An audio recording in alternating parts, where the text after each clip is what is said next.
요한복음 5장 25절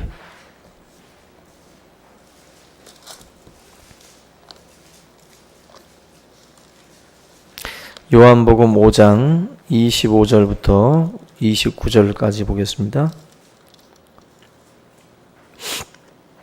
요한복음 5장 25절부터 같이 25절부터 봉독합니다. 시작. 진실로 진실로 너희에게 이르노니 죽은 자들이 하나님 아들의 음성을 들을 때가 오나니 곧 이때라. 듣는 자는 살아나리라.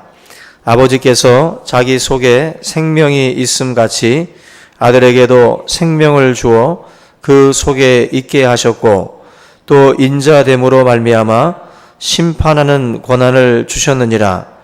이를 놀랍게 여기지 말라. 무덤 속에 있는 자가 다 그의 음성을 들을 때가 오나니 선한 일을 행한 자는 생명의 부활로 악한 일을 행한 자는 심판의 부활로 나오리라. 아멘. 할렐루야. 예, 오늘 이제 사도신경 예수님에 대한 그 고백 중에 이제 마지막 부분입니다. 저리로서 산자와 죽은 자를 심판하러 오시리라. 이 부분이 이제 마지막 부분인데, 지난주에 저리로서 오시는 분, 예수님은 다시 오신다, 반드시 오신다라고 하는 그 재림의 어떤 약속, 그 말씀을 좀 우리가 요 고백 가운데서 우리가 살펴봤는데, 그 내용 중에 이제 산자와 죽은 자를 심판하러 오신다. 오시긴 오시는데 오시는 목적이 뭐냐는 거죠. 오시긴 오시는데 오시는 목적이 바로 산자와 죽은 자를 심판하러 오신다. 이 부분을 우리가 좀 같이 다루도록 하겠습니다. 그 노벨상이 만들어진 그 계기를 몇 번을 말씀을 드린 적이 있는데, 노벨이라는 사람은 이제 다이너마이트 그 폭발물을 발명해낸 사람이에요. 그래서 많은 그 불을 그 당시에 이 발명품을 통해서 챙겼던 그런 사람이고, 유럽 최대의 그 거부가 되었던 그 사람이 바로 알프레드 노벨입니다. 근데 이 노벨이 이제 어느 날 그 한가롭게 신문을 보고 있었는데, 신문 일면에 탑 기사로다가 알프레드 노벨 사망하다, 이런 기사가 뜬 거예요. 근데 이 기사는 이제 오보였는데, 다른 그 신문사 기자가 잘못 알고 동명이인이었던 사람의 죽음을 착각을 해서 이 알프레드 노벨이라는 이 사람을 죽은 것으로 이제 신문에 이제 기사를 냈던 것입니다. 근데 그 신문 기사의 그 제목들이 알프레드 노벨을 너무 실망시켰어요. 뭐 죽었다는 기사는 날 수 있으니까 그냥 넘어갈 수 있는데, 그 신문 타이틀 제목이 노벨로 하여금 충격을 받게 했는데, 뭐라고 나왔냐면은 죽음의 상인이 죽다. 죽음의 상인. 폭발물을 만들었으니까 죽음의 상인이 죽다라는 제목이 실렸고, 다른 신문을 보니까 다른 신문에도 뭐라고 나왔냐면은 죽음의 사업가, 파괴의 발명과 다이너마이트의 왕이 끝내 사망하다, 이렇게 나온 거예요. 또 다른 기사에는 그 어느 때보다 더 빨리 많은 사람을 죽이는 방법을 발견해 떼돈을 번 노벨이 이제 죽었다. 뭐 이런 식으로다가 신문 기사가 제목이 잡히니까 노벨이 너무 충격을 받은 거예요. 자기가 사람들한테 이렇게 인식이 되고 있구나 하는 것을 알고 나니까 이 사람이 충격을 먹었어요. 그래서 자기가 가지고 있던 재산의 거의 94%, 거의 이제 남은 세월과 또 자녀들에게 좀 남겨줄 거 빼고는 거의 94%를 다 사회에다가 이제 기부하는 식으로다가 사회에 공헌을 하기로 작정을 하고, 자기 돈을 그 은행에 이제 예금을 해서 매년마다 이 사회에, 세계에 이바지한 그 사람들에게 상을 주는 것으로 그렇게 이제 지정을 했어요. 그래서 이 노벨상이라고 하는 것이 이제 매년마다 노벨의 그 돈, 예금되어 있는 그 돈에서 일부를 뭐 여러 그 발명을 해낸 과학자들에게 주는 그런 상이 됩니다.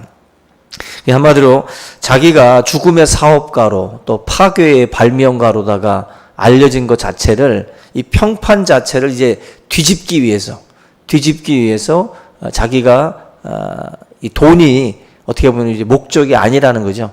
돈이 목적이 아님을 이제 보여주기 위해서 자기의 재산을 다 이제 사회에 기부를 한 거예요. 한마디로 누구든지 이 죽게 되면 이런 평판이라는 것이 이제 있잖아요. 사람들에게 그동안에 어떻게 인식이 되고 있는가, 이 평판을 우리가 들어볼 수가 있는데, 중국 속담에도 관뚜껑이 닫혀야만이 그 사람에 대해서 이제 올바른 평가가 나올 수 있다고 했어요. 이 뭐 장례식장의 어떤 의미라기보다도 그런 어떤 사람을 평가하는 것이 살아있을 때는 제대로 된 평가가 안 나옵니다. 죽고 나면 죽고 난 뒤에 그 사람에 대해서 여러 그 사람들이 이제 미주알 고주알 막 이제 어떤 그 이야기들을 꺼내게 되고, 또 그 이야기에 또 반론이 나오고, 또 그 얘기에 또 반론이 나오면서 여러 평가가 갈리는 거죠. 뭐 우리나라 대표적인 것이 이제 박정희 대통령 같은 경우잖아요. 이분에 대해서도 평판이 다 다르잖아요. 다 이렇게 나오는 것처럼 역사는 그 당대에 주무르는 사람들에 의해서 역사라는 것이 이제 써져요. 그래서 이 사관이라는 것이 보는 시각에 따라서 A가 보는 시각과 B가 보는 시각이 달라요. 여러분들에 대해서도 A라는 분이 보는 것과 B라는 분이 보는 시각이 다 다릅니다. 누구한테는 좋게 보이고요, 누구한테는 또 안 좋게 보여요. 안 좋게 보이는 사람이 여러분에 대해서 쓰시면 아주 나쁜 놈이 되는 거예요. 근데 좋게 보는 사람이 있으면 여러분은 또 좋은 사람으로 비춰집니다. 그런 식으로다가 이 시각이 달라요. 지금 사람이라고 하는 것이 이제 어떤 평가를 받느냐, 굉장히 우리가 중요하게 여기는 것처럼, 하나님을 믿는 성도들도 과연 자기 자신의 일생을 놓고 볼 때 과연 하나님은 나를 어떻게 평가할까? 사람들의 평가, 사람들의 평판도 좋지만 하나님은 나를 어떻게 평가하실까? 이게 사실은 더 중요한 거예요. 우리는 그래서 사람이 여러분들에 대해서 오해할 수는 있지만 하나님은 오해 없어요. 아멘. 하나님은 여러분들에 대해서 오해하지 않습니다. 여러분들의 중심을 보시니까. 하나님은, 사람들은 여러분들이 어떤 봉사를 하든 어떤 행동을 할 때 오해할 수 있어요. 삐딱하게 볼 수도 있어. 여러분들의 중심을 모르고. 근데 하나님은 정확하게 보시는 분이니까. 그래서 사람이 여러분들을 좋게 평가하는 것에 만족하면 안 됩니다. 왜냐하면 우리는 지금 누군가를 속이고 있을 수 있기 때문에, 누군가의 눈을 속이면서 우리가 행동할 수 있기 때문에 사람들은 여러분들을 좋게 볼 수 있어요. 근데 거기에 착각하지 말아야 돼요. 하나님은 하나님의 심판대 앞에 가면 우리의 행동은 다르게 평가될 수 있다는 사실들을 우리가 알아야 됩니다. 그래서 오늘 저와 여러분들이 살펴볼 내용이 다시 오시는데, 그 다시 오시는 주님은 심판하시는 분으로 오신다.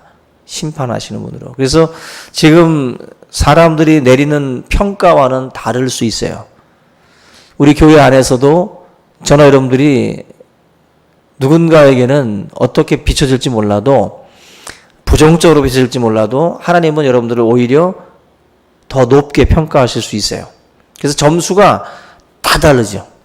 우리가 써낸 점수, 저번의 점수를 다 우리가 다 객관적으로 썼을 때 그 점수랑 아마 천양지차로 차이가 날 수 있을 겁니다. 그게 정말 무서운 거예요. 무서운 거예요. 예수님의 그 초림, 처음에 오셨을 때의 목적은 다릅니다.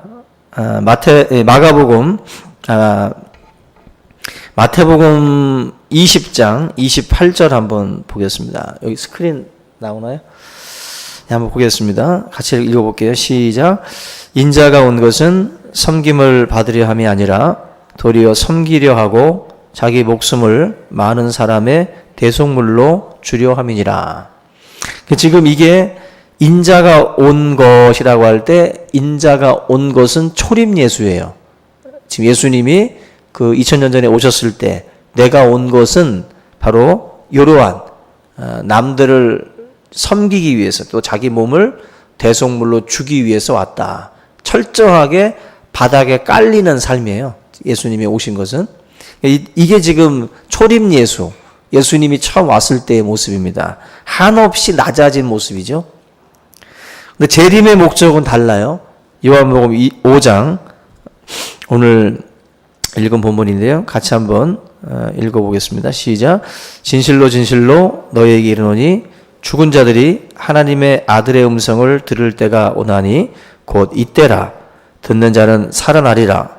아버지께서 자기 속에 생명이 있음 같이 아들에게도 생명을 주어 그 속에 있게 하셨고 또 인자됨으로 말미암아 심판하는 권한을 주셨느니라.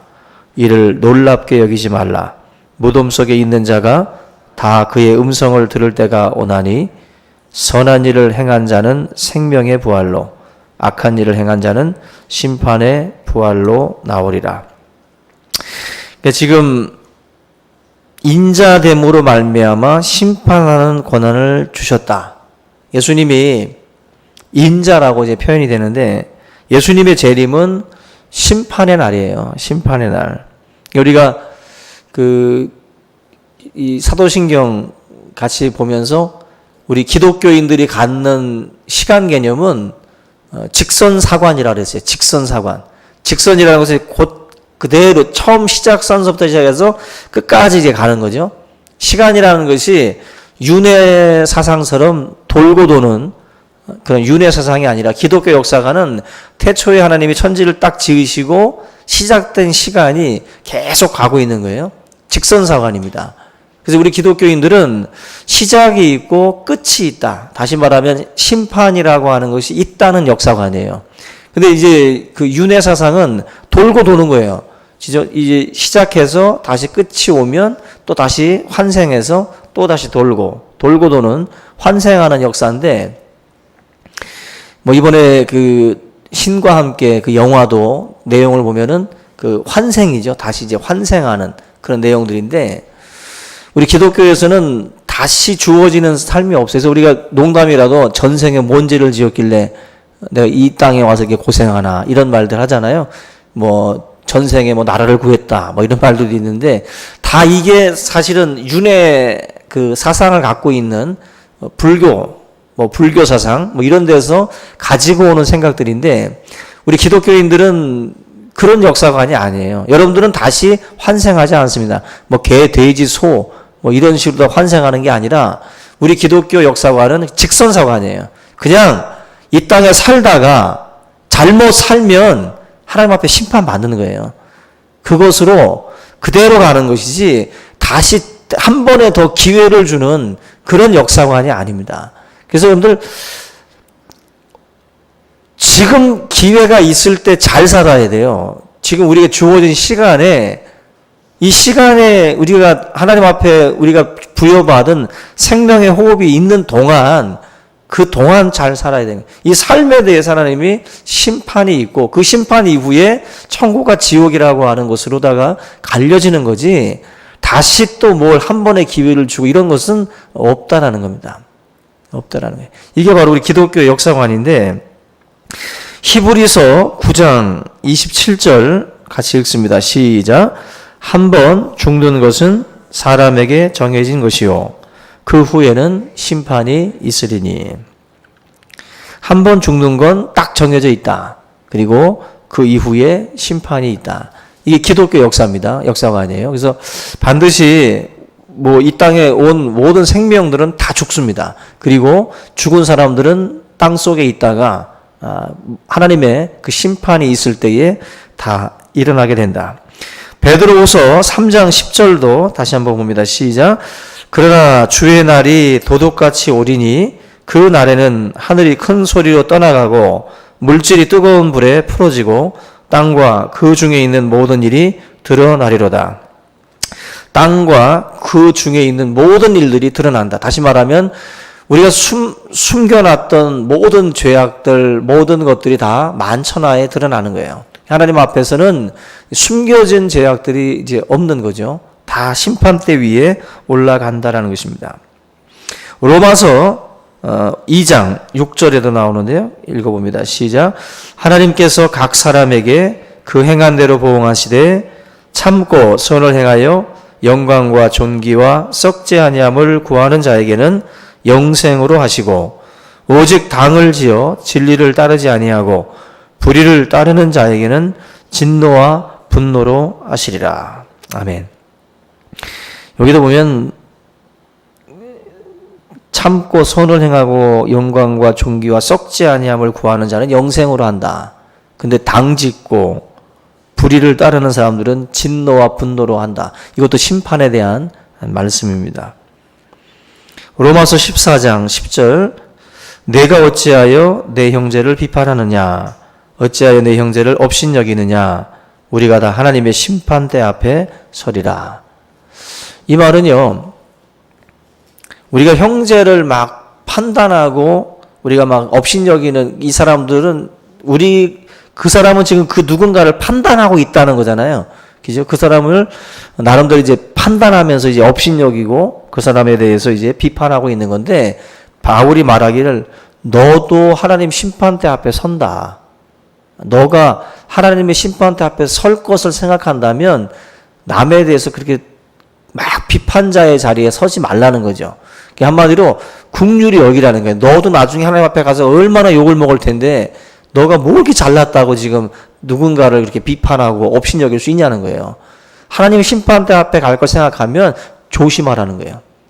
그러니까 우리가 지금 누구를 지금 막 한마디로 그 감옥에 가가지고 그 죄수들끼리 야 임마 너가 사람이냐 하면서 막 자기들끼리 이제 막 전과 막 20범인 사람을 보면서 전과 7범이 아우 저건 사람도 아니야 이렇게 막 하고 있는 꼴인 거예요. 한마디로 자기들끼리 지금 여기 바깥에 있는 분들이 볼 때는 저 감옥에 있는 놈들이 다 그놈이 그놈인데 밖에서 볼 때는 그런데 지금 자기들끼리 막 하고 있는 모습인 거죠.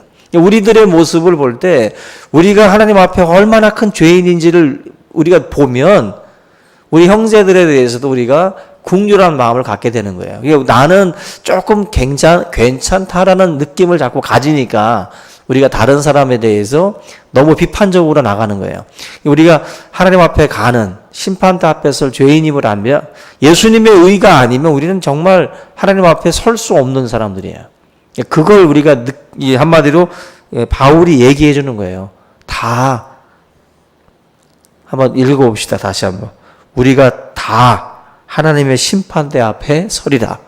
우리가 다 하나님 앞에 심판대 앞에 설 사람들이에요. 이 뉘앙스를 이 어감을 느끼면서 읽으셔야 돼. 우리가 다 하나님 앞에 설 사람들이에요. 다.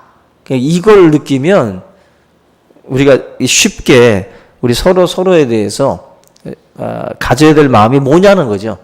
그냥 긍휼히 여기고 나를 하나님 앞에 가서 나를 좀 불쌍히 여겨달라고 하나님 앞에 우리가 하는 것처럼 다른 사람도 우리가 그렇게 해야 된다는 거예요. 우리가 하나님 앞에 갔을 때 그 마음밖에 없잖아요. 결국 이 심판에 대해서 예외가 없는데 산자와 죽은 자를 심판한대요. 그러니까 하나님 왔을 때 죽은 자는 끝나는 게 아니라 살아있는 자와 죽은 자들이 다 심판을 받는 거예요. 다. 이미 죽어있는 자든 산 자든 다 심판을 받는다. 지금 살아있는 자도 그렇고 이미 죽은 자들도 다 심판을 피할 길이 없는데 결국 모든 이 땅에 왔다 간 모든 인생들은 다 하나님의 심판대 앞에 서게 된다. 29절을 보면 선한 일을 행한 자는 생명의 부활로 악한 일을 행한 자는 심판의 부활로. 이 말은 뭐예요? 다 부활한다는 거예요. 부활은 우리 그리스찬들만 부활하는 게 아닙니다. 모든 사람들이 다 부활하는 거예요. 그래서 이 부활절은 우리가 앞으로 우리가 이 단순히 부활하는 것을 기뻐해서 지키는 절기가 아니라 우리는 생명의 부활로 나오기 때문에 우리가 이 부활절을 기뻐하는 거예요. 결국 믿지 않고 죽는 자들에게 있어서 이 부활절은 사실 의미 없어요. 그들에게 부활은 심판의 부활이기 때문에 이 부활절이 기쁜 날이 될 수 없어요. 근데 우리에게 있어서 부활절은 생명의 부활이기 때문에 기쁜 거예요, 이게. 생명의 부활. 그래서 죽은 자나 산 자, 특별히 크리스찬이든 믿지 않는 불신자든 이 모든 생명은 다 부활한다라는 것을 알고 계셔야 돼요. 먼저 이 교리적으로. 이 구약에도 보면 이 부활에 대한 그 이야기가 나오는데 다니엘서 12장 2절에 구약에도 그런 말이 나옵니다. 땅의 티끌 가운데에서 자는 자 중에서 많은 사람이 깨어나 영생을 받는 자도 있겠고 수치를 당하여서 영원히 부끄러움을 당할 자도 있을 것이다. 구약 다니엘서에도 예수님의 이 부활에 대한 이 말씀이 나와 있어요. 결국 그 세상 사람들은 죽으면 끝이다. 또 이제 소멸의 이야기들을 많이 합니다. 소멸의 어떤 이야기.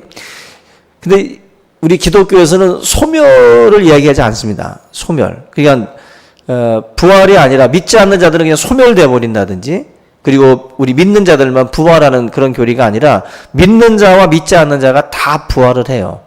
근데 지금 이단들 중에 여호와 증인, 그리고 제7일 안식일 예수님교 이 교단하고 또 하나님의 교회 이런 그 교파에서는 이 소멸 교리를 이야기를 해요. 소멸 교리. 믿지 않는 자들은 소멸돼 버리고. 왜냐하면은 사랑의 하나님이기 때문에 이들은 소멸되고 이 예수를 믿는 이 사람들만 자기들 입장에서 또 이 교리적으로 자기들을 믿는, 자기들이 말하는 안상홍이든 이런 교리들을 따르는 사람들은 생명의 부활로 나온다. 소멸 교리를 말하는데 성경에서는 그렇게 말씀하지 않죠. 절대로. 생명의 부활로, 심판의 부활로, 두 가지의 부활로 갈립니다. 그러니까 이게 우리가 믿는 기독교의 교리예요. 여러분들이 기독교적인 그 어떤 그 이야기를 할 때 우리 믿는 자들은 이 땅에 와서 살다가 죽어서 나중에 부활을 하는데 믿는 자들은 생명의 부활로, 그리고 믿지 않는 자들은 심판의 부활로 나온다. 요 내용을 저와 여러분들이 알고 계셔야 된다는 거예요. 이 교리를. 결국 그 생명의 부활로 나온 사람들은 이제 우리가 말하는 이제 천국이라고 하는 하나님의 나라로 가는 것이고, 바로 이 심판의 부활로 나온 자들은 바로 지옥의 그 형벌 가운데로 들어간다. 이게 이제 우리가 믿는 어떤 궁극적인 소망입니다. 근데 문제는 이제 심판의 기준인데 뭘 기준으로 하느냐 하는 건데요. 29절, 오늘 본문 5장 29절 보면은 선한 일을 행한 자는 생명의 부활이라 그랬어요. 그리고 악한 일이라고 나와요. 그리고 사도 바울이 이제 의인과 악인이라는 말들을 많이 쓰는데 기준이 뭘까? 누가 선한 일을 또 행한 자고 누가 악한 일을 또 행한 자인가? 또 누가 의인이고 또 누가 악인인가? 이게 사실 분명한 기준점이 있어야 되는데, 첫째는 성경에서 나오는 기준점이 뭐냐면은 첫 번째가 가장 중요한 건 회개하고 예수 그리스도를 주님으로 영접했느냐예요. 이게 첫 번째 기준입니다. 예수님을 믿고 의지했는가, 그를 영접했는가가 기준이 돼요.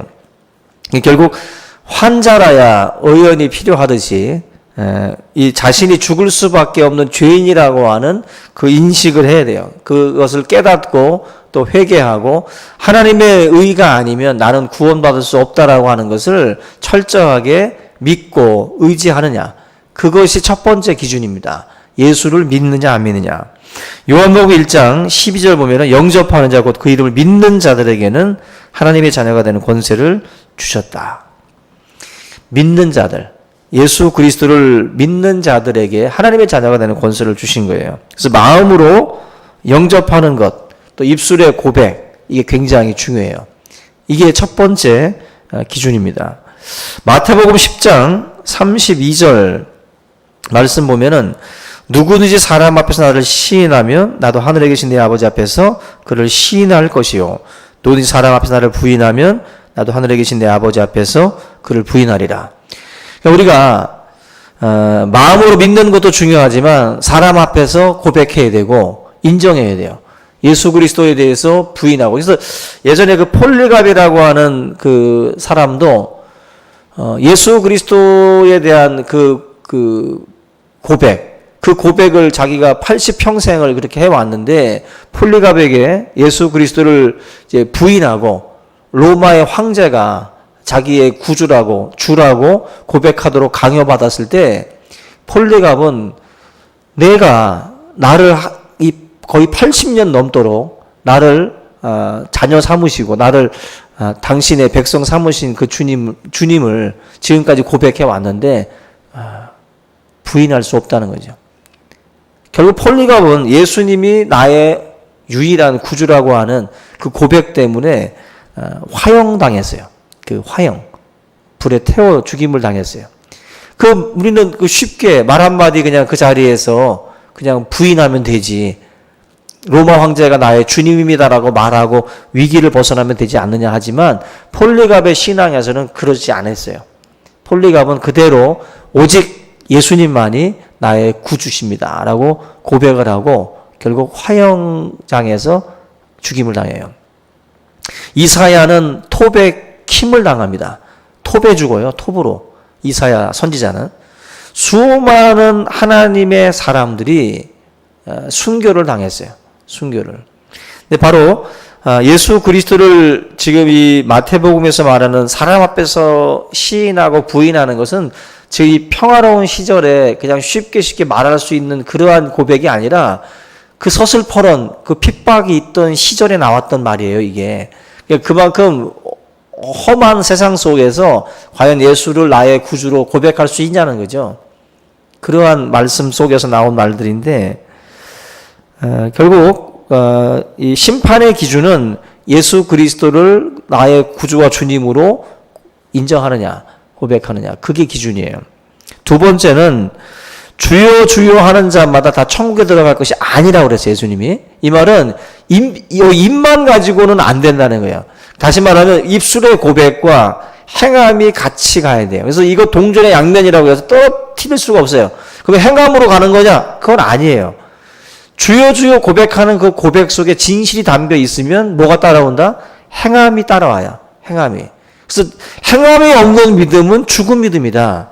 행함이 없는 믿음은. 내가 아무리 주여 주여 외쳤어도 그 사람의 삶에 하나님의 사람이라고 하는 흔적이 전혀 찾아볼 수 없으면 이건 죽은 믿음이에요.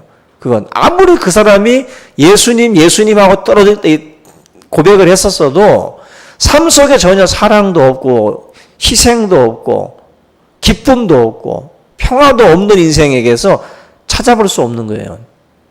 그래서 여러분들, 우리가 이 두 가지 예수님이 말씀하는 그 고백 그리고 행함, 이 두 가지, 행함이 없는 믿음이 아닌 정말 행함이 따라오는 믿음을 통해서 저와 여러분들의 삶이 또한 증명되어져야 돼요. 증명되어져야 돼요.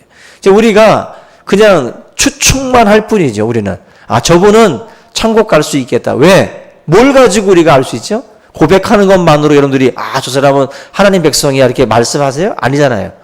여러분들이 저 사람은 정말 하나님 백성이라고 우리가 인정할 때가 언제예요?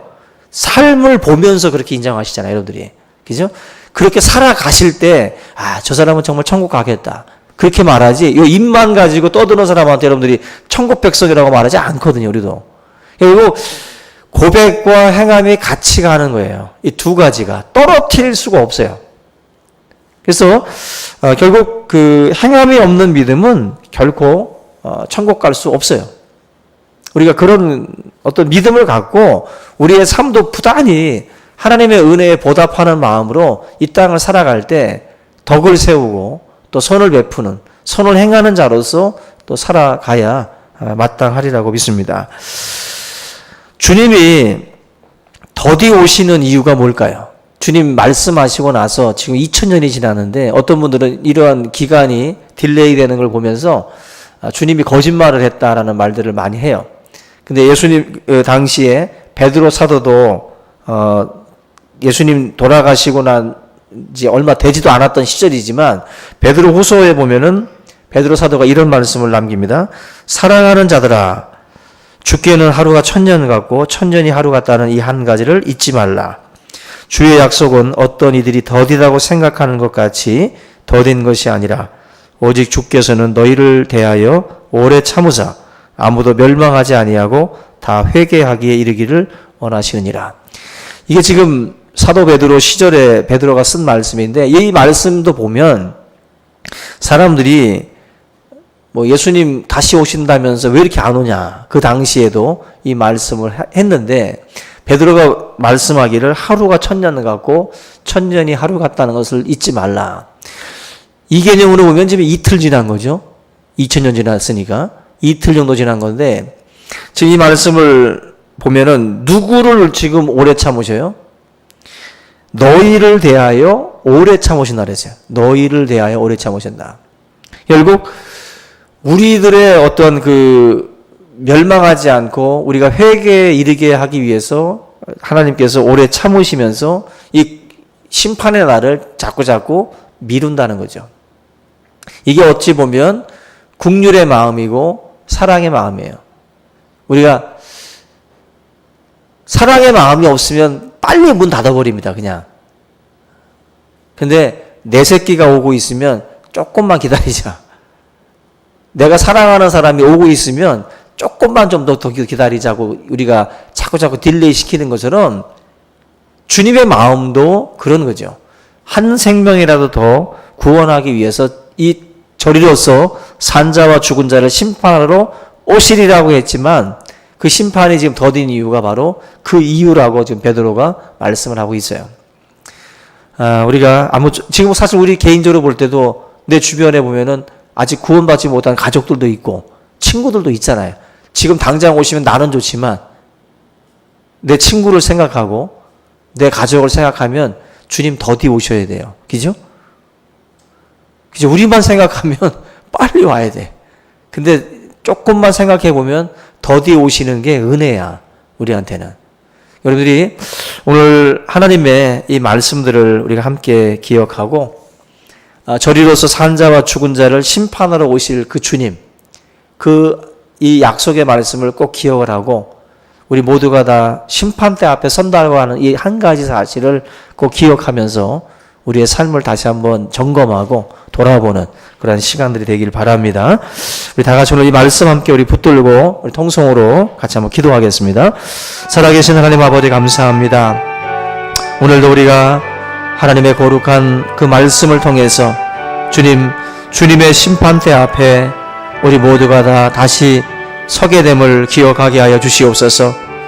주님 다시 오심을 기억하며 우리가 하나님 이 세상을 살아갈 때에 어떤 모습으로 살아가야 되고, 하나님 사랑과 또 용서와 긍휼과 자비의 마음으로 이 땅을 살아가야 함을 깨닫게 하시고, 아버지 하나님 우리가 용서해야 될 사람들 용서하고, 또 우리가 긍휼히 여겨야 할 마음들을 아버지 우리가 또한 갖게 하시고, 우리가 하나님 앞에 또한 범죄했던 순간들 하나님 앞에 회개하며 우리의 삶을 다시 한번 돌아볼 수 있도록 인도하여 주시옵소서.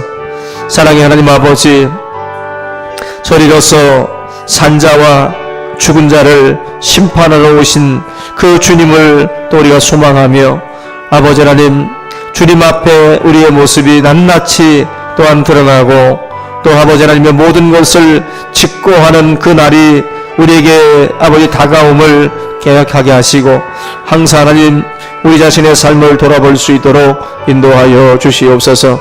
다시 오실 그 주님, 심판의 그 주로 오실 그 주님을 또 우리가 기억하며, 아직 예수 그리스도를 영접하지 못한 우리의 가족들, 우리의 친구들, 우리의 지인들을 하나님 아버지가 긍휼한 마음을 가지고 나아가 전도할 수 있게 하시고, 이 생명들이 하나님 앞에 온전한 모습으로 아버지 서게 하시고, 예수를 영접하여 하나님의 자녀 되는 권세를 하나님 허락하여 주시옵소서. 아버지 하나님 이 땅을 우리가 돌아보게 하옵소서.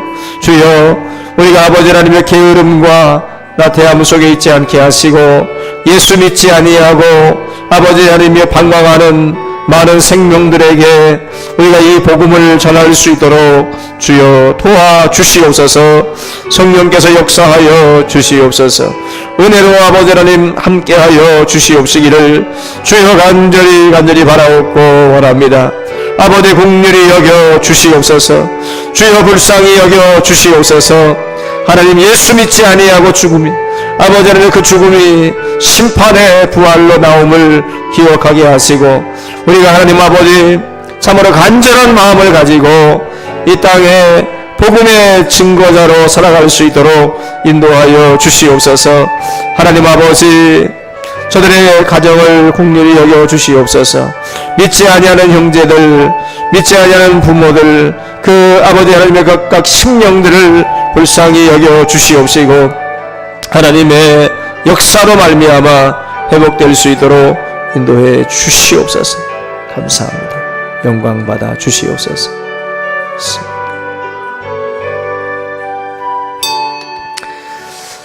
하나님 은혜와 사랑을 감사를 드립니다.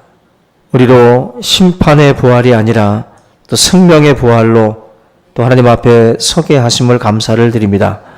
우리 각자가 참으로 부족하고 연약하오나 예수 그리스도의 십자가의 그 희생으로 말미암아 우리의 죄가 사함받게 하시고 이제 하나님의 정결한 또 백성으로 또 저를 세워주시고 하나님 앞에 설 수 있도록 또 우리를 담대하게 주님 보좌 앞에 나아갈 수 있도록 인도하여 주심을 감사를 드립니다.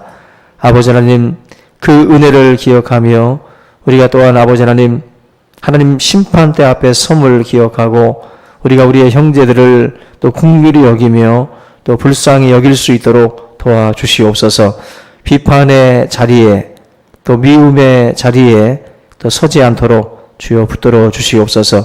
항상 하나님이 우리를 긍휼히 여기신 것처럼 우리 또한 형제들을 긍휼히 여길 수 있도록 도와주시옵소서.